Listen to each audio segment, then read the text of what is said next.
This video is intended for entertainment, educational, and informational purposes only and does not constitute legal advice or create an attorney-client relationship. You should not act upon any information on this site without seeking the advice of a competent attorney for your specific situation. We will give you the total truth as we best understand it today. Be sure to hit that like button. Young Elder Gang, hit that subscribe button if you're new to the channel. Hit that bell and don't forget to check back with us every day for new content. The doors swing open, heavy and foreboding. You step inside, a grand theater of the macabre, where justice is a masked puppeteer. This courtroom is a gilded cage, designed to intimidate and ensnare the unwary. The players draped in black robes speak a language not your own. The name on the charging instrument is not you, but a ghost they have created to haunt you. The real dangers in court aren't what you see. It's the hidden presumptions, like believing you are the legal fiction named in their documents, that trap you. Every question is a hook, baited for your consent. The judge isn't impartial, he's an administrator, wielding discretion as power. Attorneys serve the court, not you. Accepting their help means surrendering your sovereignty. In this theater of shadows, you cannot fight fire with fire. To argue is to lose. Your only hope is strategy. Move with grace, build the record, and control the dialogue. The courtroom is not for winning, but for survival with honor. With the right strategy, you emerge not as a victim, but as master of your fate. The courtroom is not a hall of justice, it's a theater of commerce, a stage play where every actor has a role. The judge is not a seeker of truth, but an administrator settling debts of fictional entities. You were summoned under threat, compelled to play a part in their illusion. The flags, seals, and language are props, symbols meant to trigger obedience. At its core, it's all commercial. Contracts, debts, obligations. See through the illusion. The court speaks in legal fictions, the name in all caps. That's your straw man, an artificial person created by the state. When you answer to it, you step into their world and accept their chains. Refuse to play the part. Stand as a living soul, not a fiction.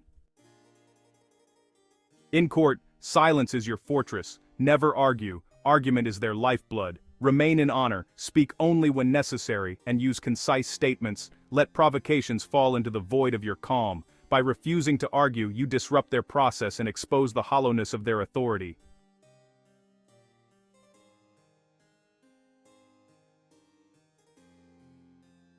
The first tactical maneuver begins the moment you enter the chamber. The judge will call out the defendant's name, your straw man. You must resist the urge to respond. You are not the mask. Let the name hang in the air, an unanswered call for a ghost. Rise as yourself, not as the defendant. Establish your standing. Politely but firmly refuse the mask they offer. This is your opening move.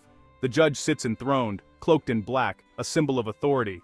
But beneath the robe, he is just a man, an administrator in a vast system. His job is to manage commerce, not seek truth. See him as a counterparty, not a king. When you do, the mask begins to slip. The judge's true weapon isn't his gavel, it's his discretion, a shifting power that depends on mood and bias. When you argue, you hand him the scepter of authority. Starve him of this power. Don't argue. Simply request proof. By refusing to fight, you sheathe his sword.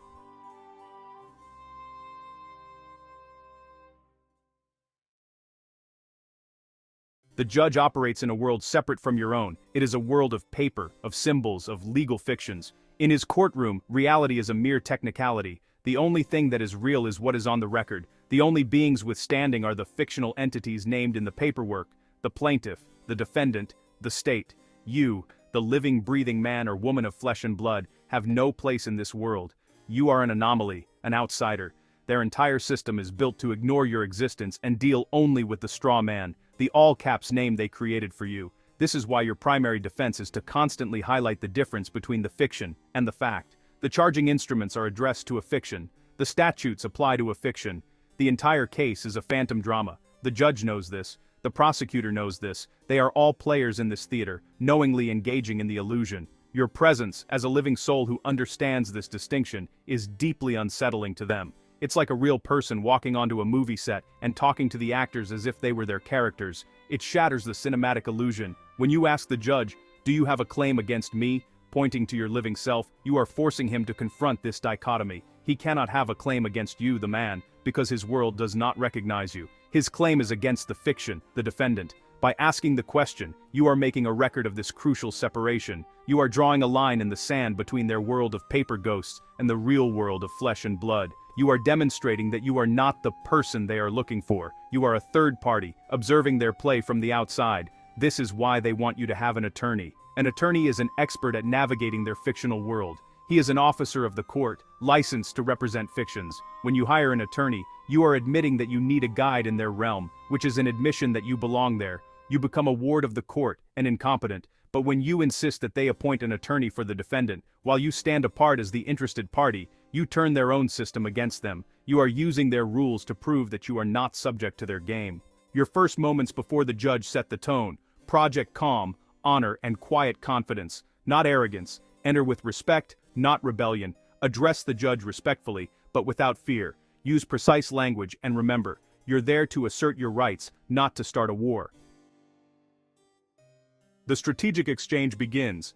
In this courtroom, your weapons are questions, simple, powerful, and precise. First, do you have a claim against me? Second, do you have a claim against me? To the prosecutor. Third, does anyone in this courtroom have a claim against me? Silence is your answer. The illusion crumbles. When pressed to testify, resist. Ask, are you asking me to testify? This question is your shield. Refuse to play their game. Repeat your question calmly. You assert your rights by not answering, remaining silent, powerful, and in control.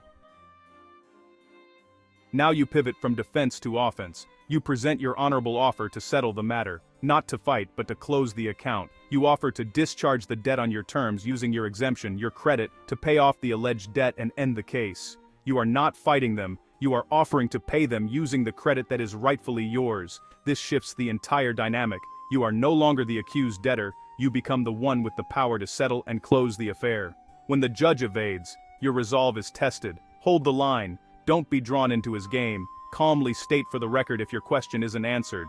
Their silence is acquiescence. Your persistence is the unwavering beam in their darkness. As the encounter ends, seal the record with a calm final statement. Summarize the facts, declare no valid claim exists and request dismissal. You've made your record, now ask for release. The only logical step is your freedom.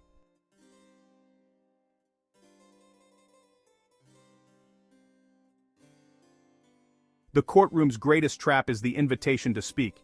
Every question is bait, designed to make you incriminate yourself. Your urge to explain is their weapon. Don't give in. Silence is your shield. Don't become a character in their play. Speak only to make the record, not to justify or debate. Let them talk to each other, not to you. Remain the observer, not the defendant.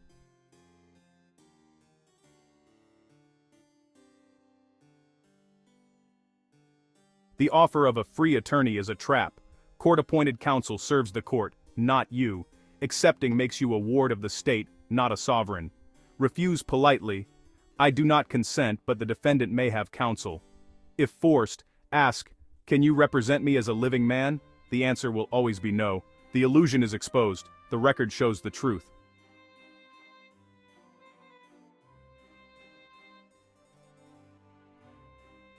You'll be pressured to sign endless documents. Don't. Your signature is consent. It binds you to their system. Ask, is my signature mandatory or voluntary? If voluntary, decline. If they insist, demand the law that compels it. If forced, sign, without prejudice, UCC 1308 to reserve your rights. Never sign away your sovereignty willingly. Every refusal is a record of your non-consent.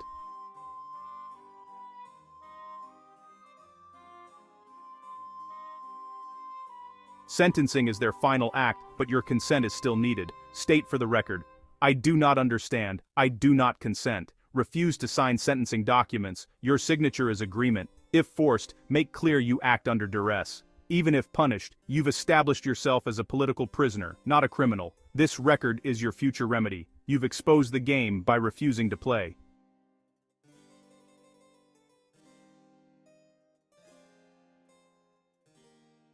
The court forgets, but the record never does. The transcript is your shield and weapon. Build the record, not arguments. Every question, every refusal, every statement. Forge your defense in the transcript. The court fears a true record. They'll try to stop you. Your job, ensure the record shows the truth, not their fiction. The record is the battlefield. Make every word count.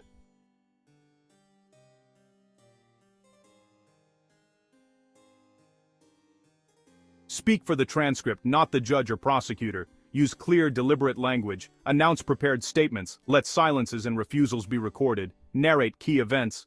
Let the record show. Stay focused. Avoid side arguments.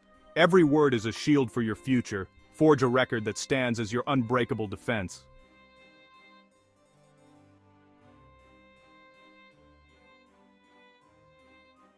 The record is not just a defensive shield. In the aftermath of the battle, it becomes your sword. If the court and its officers have misapplied the law, if they have acted outside their authority, if they have violated your rights, your only remedy lies in the proof you have meticulously embedded in the transcript. The record is the echo of truth that allows you to hold them accountable. Without a clean record that shows your honorable conduct and their transgressions, you have no foundation upon which to build a case for remedy.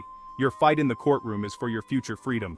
Many actors in the system, drunk on their perceived power, believe they are untouchable. They'll do whatever they want in the moment, confident that you are just another faceless case to be processed. They will cut off their nose to spite their face rather than admit any limit to their authority. But their orders, judgments, and pronouncements are rendered void if they have acted outside their jurisdiction. The record you have built is the evidence of their trespass. It proves that there was no contract, no consent, and no controversy. It proves that their actions were based on fraud and coercion. This is why you must understand that your ultimate power is not in winning the case, but in creating the grounds for an exclusive remedy, a tort claim. A tort is a civil wrong that causes someone else to suffer loss or harm, resulting in legal liability for the person who commits the tortious act. When the judge, prosecutor, or other officers act against you without lawful authority, they are no longer protected by their immunity. They become private individuals who have harmed another. Your record is the bill of particulars, the detailed account of their wrongdoing. This is the final chilling truth of the Gothic courtroom. You must do what you have to do, even if they do what they want to do. You must stand in honor, make your record, and refuse to consent, even if they throw you in a cage. Your body may be imprisoned, but your record holds the key to your ultimate vindication. It is the sword you will use to reclaim your freedom and seek remedy for the damages you have suffered. The power of the record is the power to have the last word, to ensure that the truth, once spoken, will echo into eternity, long after the theater has gone dark.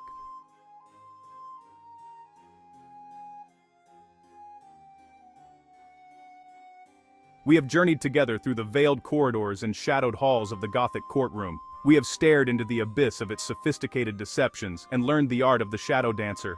Let us now, in this final moment of quiet reflection, gather the echoes of our strategy. The foundation of our defense rests upon a single stark realization. The court is a theater of commercial fiction, and you, the living soul, are not the character they have cast you to play. The all-caps name on their documents is a phantom, a straw man, and your first and most crucial act is to sever yourself from this ghostly double.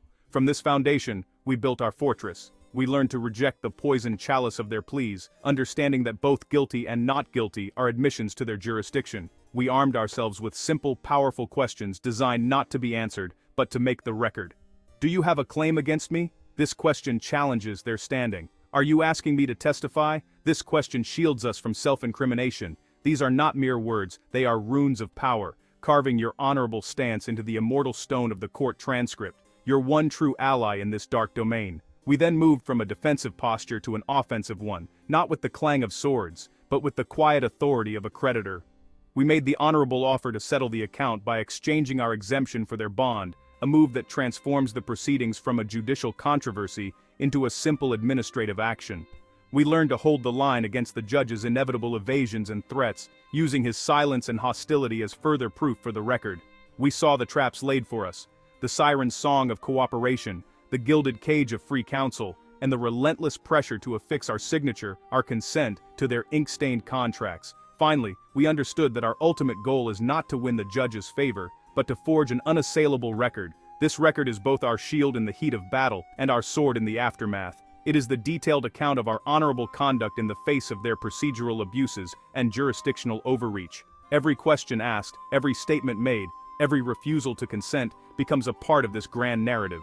This is the art of shadow dancing, the strategy of navigating their darkness without being consumed by it, and it is the key to your survival.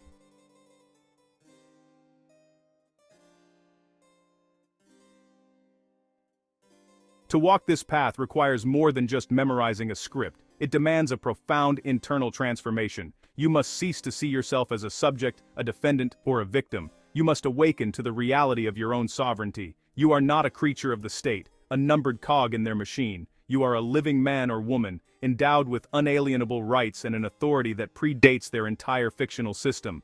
This is not a belief, it is a fact you must embody. Your stance in the courtroom must be a physical manifestation of this inner truth. This mastery is born of discipline. You must become the stoic master of your own inner world, even as the outer world of the courtroom erupts in chaos. You will be tested, the judge will glower, the prosecutor will sneer, and the weight of the institution will press down upon you. Your heart will pound, adrenaline will flood your veins, and the primal urge to fight or flee will scream for release. You must breathe through this storm. You must anchor yourself to your strategy, to the calm, quiet center of your sovereign being. Your composure is your armor. Self-preservation in this environment means abandoning the need for their approval. You are not there to be understood, liked, or deemed reasonable by the agents of the system. Their validation is a trap. To seek it is to give them power over you. Your focus must remain singular, to protect your rights, to remain in honor, and to make the record. This requires a detachment, a cool professionalism, as if you are a surgeon performing a delicate operation. You are not emotionally invested in their drama. You are a technician executing a precise and necessary procedure. This is the sovereign stance. It is an aura of quiet confidence, not of arrogant defiance. It is the posture of one who knows the rules of the game and has chosen to play on a higher level. It is the unwavering calm of the lighthouse in the storm, a beacon of principle that cannot be extinguished by the winds of tyranny or the waves of intimidation. You must cultivate this stance through practice and preparation, for when you stand before the black-robed administrator, your inner state will be your greatest strength or your most tragic weakness.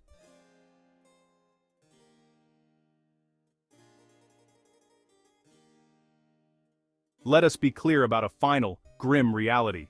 Following this path does not guarantee that you will walk out of the courtroom a free man in that moment. The agents of the system, when faced with a challenge to their authority, may lash out. They may be willing to cut off their nose to spite their face, as the old saying goes. They may ignore the law, violate your rights, and order you to be caged, all while knowing their actions are void. They may do what they want to do, but this is not your defeat. It is the final piece of evidence you need. Your work in the courtroom, the meticulous record you have built, is not for the benefit of that judge or that prosecutor. It is for what comes next. It is the foundation for your exclusive remedy, the tort claim. When a judge acts without jurisdiction, when a prosecutor brings a claim without standing, when officers of the court unlawfully detain you without your consent, they are stripped of their official immunity.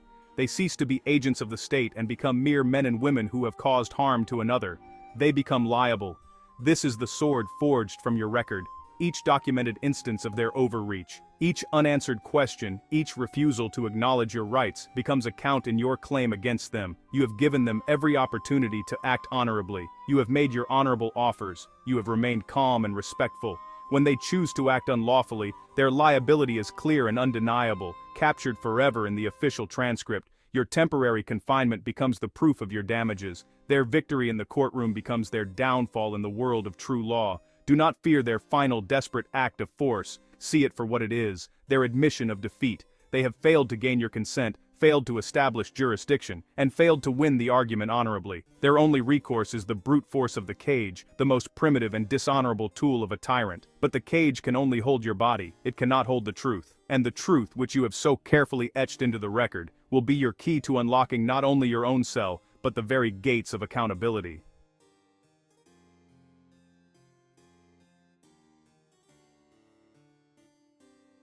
The ultimate triumph is not found in a courtroom victory, but in the mastery of the self. The Gothic courtroom, with all its shadows and specters, is but a stage. The real battle is waged within. It is the battle against fear, against conditioning, against the ingrained impulse to submit to unjust authority. To stand in that dark theater, to face the masked players, and to hold to your principles with unwavering calm, this is the true victory. To emerge from that crucible with your spirit unbowed and your honor intact is a prize they can never take from you. This knowledge is your liberation. The strategies and tactics we have discussed are not just for the courtroom, they are principles for a sovereign life. They teach you to question presumptions, to demand proof, to refuse consent to that which does not serve you, and to always act with honor. This is the path of self-ownership. The legal darkness is merely an extreme environment in which to practice these universal truths. Once you have faced down a judge in his own temple, the lesser tyrannies of daily life will seem insignificant. Embrace this challenge as a rite of passage. See it not as a misfortune, but as an opportunity to awaken a power within you that you may have never known you possessed. You are stepping into an ancient lineage of men and women who have stood against tyranny, not with swords and shields, but with wisdom, courage, and an unshakable belief in their own inner authority. You are not just fighting a traffic ticket or a criminal charge, you are fighting for the very principle of human freedom against the encroaching darkness of corporate overreach. So go forth, Shadow Dancer. The world is a grander stage than any courtroom, filled with its own fictions and illusions, but you now possess the eyes to see through the deception and the strategic mind to navigate it. You have learned that the greatest darkness holds no power over a spirit that refuses to be extinguished. You are the author of your own story, the master of your own fate. The Gothic courtroom is not your prison, it is your proving ground, and your unbroken spirit, shining with the light of self-mastery, is your ultimate, undeniable, and eternal triumph.